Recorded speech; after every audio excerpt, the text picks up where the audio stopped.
শুধু শুধু লাড়ি বেড়েছে যারা ফাঁসে এর তো বোতল ভাঙ্গি ধোয়া দিছে আর বোতলটা বাড়ি মারছে গেছি ওখান জি পাঠাইছি বাইকটা ভাঙে গেছে।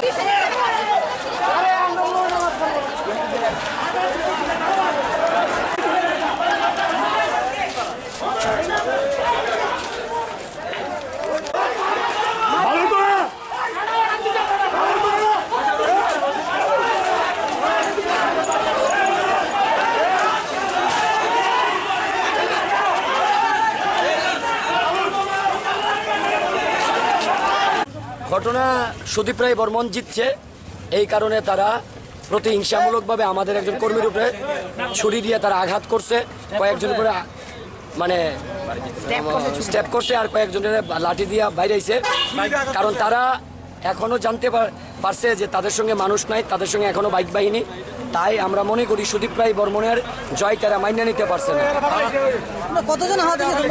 এখনো তো আমাদের কাছে কোনো হিসাব নাই, একজনে আমরা পাইছি যারা ছুরি দিয়া মানে স্টেপ করছে আর বাকি অনেকজনে আছে বাইক বেঙ্গালাইতেছে এখন তারা পারতেছে না আর কোনো কিছু করতে, এটা হাত পা চালাইতেছে। না না এটা ঠিক আমরা জানি না, আমরা এখানে বিজয় মিছিল আসলাম। আচ্ছা শুনছি আক্রমণ করা হয়েছে, বাকিটা বলতে পারি কতজন আপনাদের কর্মী কতজন আক্রমণ করা হয়েছে কতজন এটাও জানি না, আমরা তো বিজয় মিছিলে এখানে পার্টি অফিসে ছিলাম, শুনছি শুনে আসছি, ঠিক করতে পারি না।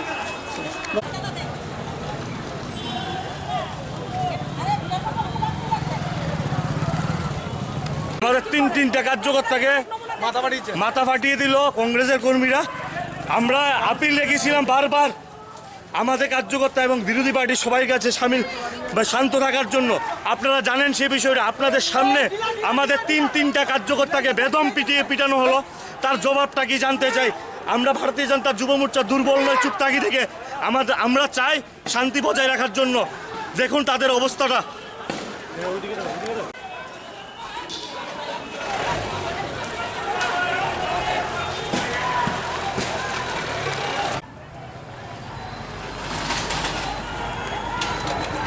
কিন্তু এই ধরনের যে কাজটা তারা হলো তার কিন্তু জবাব দেবে। এই যে মিতালিটা তারা করলেন সেটার জবাব কিন্তু দেবেন যে কত বড় ভুলটা তারা করেছে, কত বড় ভুলটা তারা করেছে। দিল্লির দোস্তি ছিল, ত্রিপুরায় কুস্তি ছিল, এখন দিল্লিও দোস্তি রাজ্যও দোস্তি, দিল্লিও দোস্তি রাজ্যও দোস্তি। উনি কি বোঝাতে চাইছেন? মানুষ জানেন আরে আপনি তো বরাবরই জিতে এসছেন, বরং এই কেন্দ্রটাও কিন্তু আপনারা প্রথমবারের মতো আমার দেখা রাজনীতিতে আপনারা হেরেছেন আমার মুখ্যমন্ত্রীর কাছে। বরাবরই তো আপনি জিতে এসছেন, তো জিতে এসে কি লাভ হয়েছে? আপনি কতবার সরকার এনেছেন, আপনি জিতে কতবার সরকার এনেছেন, তো এটা কি প্রমাণ করতে চাইছেন? আপনার শক্তি প্রদর্শন করতে চাইছেন। আমি সেটাই বলবো, দেখো আমি বারবার বলছি আমরা আক্রমণটা কোত্থেকে প্রথম হয়েছে, তোমরা গণতন্ত্রের চতুর্থ স্তম্ভ তোমরা জানো, প্রথম আক্রমণ কোন দিক থেকে হয়েছে তোমরা জানো। আমাদের উপর আক্রমণ হবে সেটা তো আমরা চুপ করে বসে থাকতে পারি না, সেটা আমার মিডিয়ার সামনে বলতে অসুবিধা নেই। আমার উপর আক্রমণ হবে, আমার ভাই রক্তাক্ত হবে, আমার কর্পোরেটের উপর আক্রমণ হবে, আমরা চুপ করে থাকবো? আমরা চুপ করে থাকবো? আমরা চারটার মধ্যে তিনটা বিধানসভা নির্বাচন আমরা প্রচন্ড বিজয় পেয়েছি, জনাদেশ পেয়েছি, সেটা হবে না, দেখে নেব।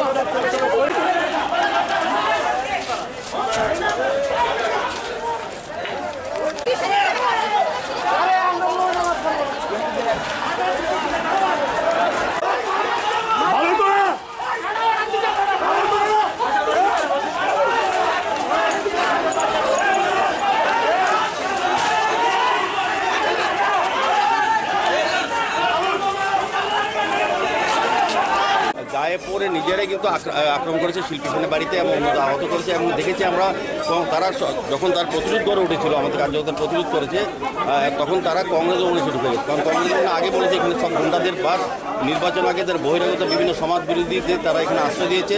আজকেও তারা কংগ্রেস ভবনে তারা ঢুকে গেছে। কংগ্রেস ভবন যখন এখানে ছেলেটা এসেছে এবং পুলিশের অফিসাররা গেছেন, তখন কিন্তু তারা কংগ্রেস ভবন থেকে ইট পার্কেল নিক্ষেপ করছে। তো আমরা আজকে আমাদের কার্যকর্তারা আমার দাবি করেছি পুলিশের কাছে যে কংগ্রেস ভবন অবিলম্বে বন্ধ করতে হবে, তার যারা সমাজদ্রোহীরা তাদেরকে গ্রেপ্তার করতে হবে।